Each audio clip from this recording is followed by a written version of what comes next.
Kaibigan, magandang araw po sa ating lahat. Muli pong nagbabalik ang inyong lingkod, Hailey Comworks. Sa araw na ito, kaibigan, ay pag-uusapan po natin yung mga ginagamit ho natin na mga software sa atin pong Piso Wi-Fi.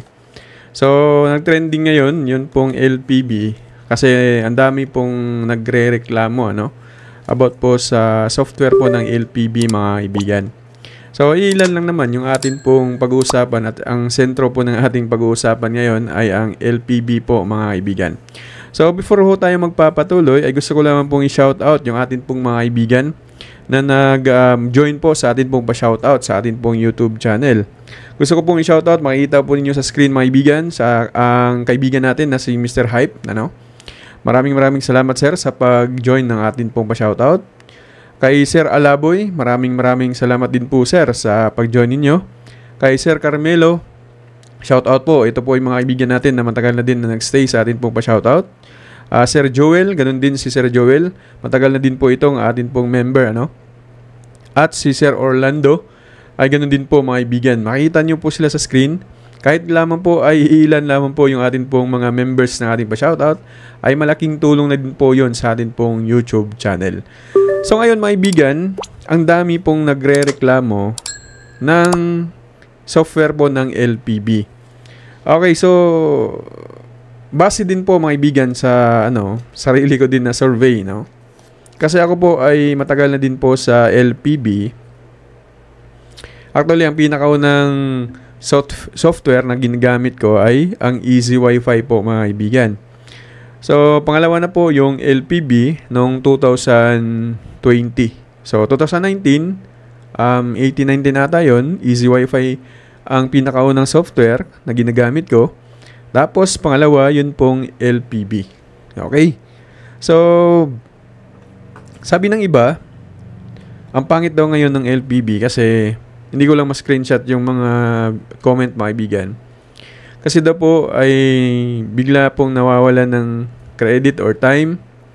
May nagsasabi na ayaw daw excuse me po. Ayaw daw po mag-automatic na mag-pop up yung portal.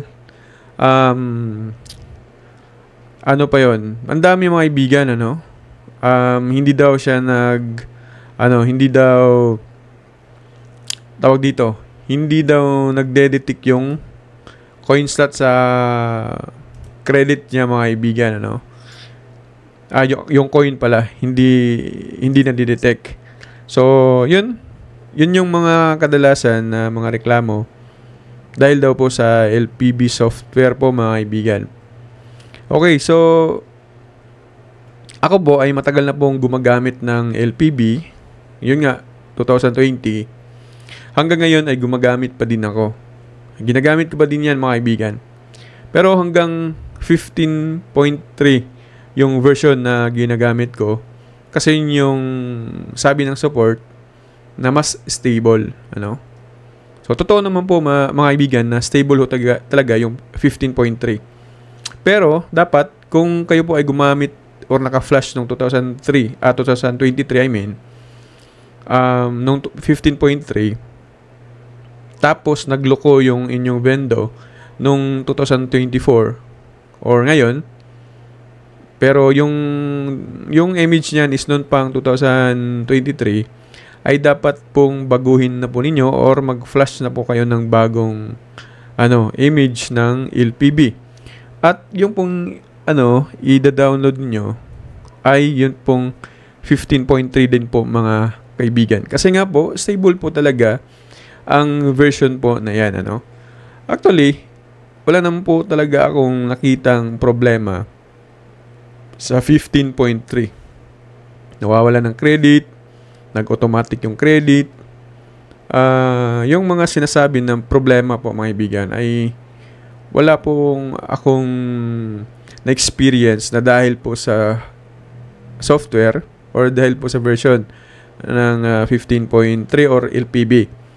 Ang problema lamang, kung gumamit ho tayo ng 15.4 at saka 15.5, ay madami ho talagang naka-experience yan ng problema. Kahit nga po ako, ay na-experience ko po yan sa mga bagong version 15.4 and 15.5. Kaya nga po bumaba ako, nag-stay ako sa 15.3 kasi hindi ho talaga sakit sa ulo yung version na yan. Maganda kasi talagang napaka-easy lang po kasi dalhin at gamitin. O nga pala, yung na-experience ko lang pala po sa sa LPB na minsan nga ay yung sakit sa ulo na sinasabi ng ating mga kaibigan ay yung license na hindi agad siya nag-credit. I mean, hindi siya nag-activate. So, isa kasi sa mga dahilan yan mga kaibigan, kung yung pong atin pong mga SD card is hindi original. Actually, kahit hindi original, ay gumagana po yan. So, make sure na original yung SD card natin. Make sure din na bago ka mag-license or mag-activate ng license, make sure na yung vendor mo mismo ay meron pong internet talaga. At yun din gagamitin mo na pang-activate mo, laptop man or cellphone, dapat may credit po yun. Maghulog ho kayo muna bago ho ninyo i-activate yun pong inyo pong vendor. At nang sa ganun ay madali po siyang ma-activate. Yun po mga kaibigan. Pero kung nag-activate ho kayo na walang credit or baka yung vendor nyo ay wala pa talagang internet, so yun, nag-error. Pero kung may internet naman yung vendor nyo at meron ding internet yung cellphone, laptop nyo, may credit naman, minsan yung LPB nag-error siya, hindi siya nag-activate, red pa rin yung nakalagay doon, pula pa din yung maintenance. Pero kung i-check mo siya doon sa account mo mismo, makikita mo used na siya. Ibig sabihin, nagamit na. So, ang kailangan mo lang gawin is i-reboot or i-off yung vendor mo tapos i-on mo lang. Ayun, makikita mo na activated na po yung vendor nyo. Nagamit po ay ang LPB. Okay? So, nga pala. Okay, so yun yung isa sa nakita ko, na-experience ko na minsan ay sakit sa ulo. Kapag hindi po natin na-prepare yung atin pong software or vendor before ho tayo mag-activate. So, yun lang naman. Pero yung pong mga issue na walang credit, hindi nag-credit, nag-auto-credit, hindi ka agad nag-pop up yung portal. Sa 15.3 po mga ibigan na, hindi po sa 15.4 and 15.5 kasi may problema ho talaga doon. So, 15.3, wala pong akong naranasan doon mga ibigan. Siguro kung may mga problema man sa sa vendor nila gamit ang LPB ay sa 15.3. So problema 'yun sa wirings. So mga parts na ginagamit, lalong-lalo na kung baguhan ho tayo sa pag-build ng piso Wi-Fi. Kahit po itatanong ho ninyo sa mga matagal na sa LPB na mga builder po mga ibigan, ay alam na nila yan na wala naman po talagang problema sa walang connection yung no credit or yung auto credit sa software. Wala po. Kasi minsan, andun nga po yan sa mga wirings natin. Maluwag lang o sa coin slot may problema. Yan mga ibigan, kung matagal na po kayo sa pagbibuild ng piso Wi-Fi ay makita nyo lang po lahat at malalaman nyo lang po kung ano po talaga yung dahilan ng mga ganung problema. Nakita ko lang sa mga baguhan sa pag-build ng piso Wi-Fi, ayan yung mga reklamo. Kaya nga po, tumalon sa piso 5, tumalon sa Easy Wi-Fi, tumalon sa Wi-Fi 5, tumalon sa ibang software, ganun pa din yung kanyang problema. So, wala po sa software yon, kundi andun po, i-check natin first yung atin pong mga wirings, yung pag-build natin sa atin pong mga vendor po, mga kaibigan. Okay? So, yun pong atin pong gusto kong pag-usapan sa video na ito para naman po ay ma-aware ho tayo doon sa mga fake news na pangit na yung LPB. Actually, maganda po mga kaibigan. Based po sa survey ko, kasi ako po ay nagbebenta ng license ng Easy Wi-Fi, LPB, at saka Easy Wi-Fi. Kung akin pong i-compare ko po mga kaibigan sa mga software na gamit ko po, ay still top 1 pa din po yung LPB. Number 1 pa din po yung LPB base po sa sa mga mga bumibili sa akin. So, unang-una, top 1 ho talaga yung LPB. Pangalawa, top 2 yung Wi-Fi 5. At saka, pangatlo yung Easy Wi-Fi. Okay? So, kasi yung mga kaibigan natin na mga builder, nag-i-explore, lalong-lalo na yung mga baguhan pa lamang. Kung saan daw maganda para sa gaming, yan, 'di ba? Dami pong mga nag-i-explore about diyan.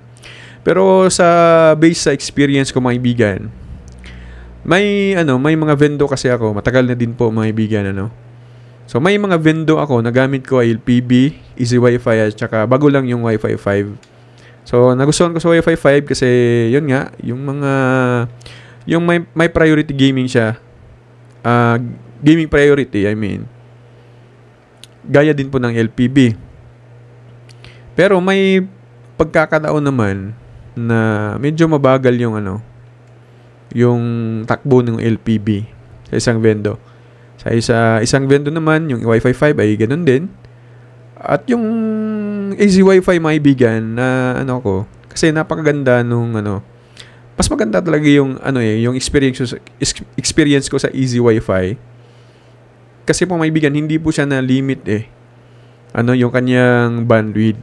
Pero pag marami na pong gumagamit, ay talagang nahahati po yun sa mga connected doon sa vendor. So, ang ibig kong sabihin mga kaibigan, may mga Easy Wi-Fi din na mga vendor ko na napakaganda po na gamitin. Ang iba naman Wi-Fi 5 magandang, yung iba naman ay slow yung vendor, yung internet connection. Kaya nga po napakalaking napakahalaga po maibigan, yun pong internet ho natin, yung pong source ng atin pong internet. Yun po talaga yung number 1 na atin pong titingnan. Okay, so ganito maibigan. Pag mag-check ho kayo ng inyo pong mga piso Wi-Fi, kahit po ang ISP ninyo ay napakalakas ng speed, aabot po ng 200, 300, 400, pero mabibigla ka kung bakit napakabagal po ng vendor ninyo. Yung kanyang download is napakataas, yung upload naman ay napakababa.